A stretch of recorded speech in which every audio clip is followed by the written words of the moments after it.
गणपतये त्वमेव प्रत्यक्षं तत्त्वमसि त्वमेव केवलं कर्तासि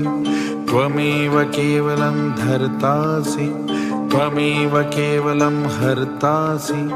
त्वमेव सर्वं खल्विदं ब्रह्मासि त्वं साक्षादात्मासि नित्यं धृतं वच्मि सत्यं वच्मि अवत्वं मा अवभक्तारम् अवश्रोतारम् अवदातारम् अवधातारम् अवानुचानम् अवशिष्यम् अवपश्चातात् अवं पुरस्तात् अवोत्तरात्तात् अवदक्षिणातात् अवचोर्ध्वातात् अवोदरातात् सर्वतो मां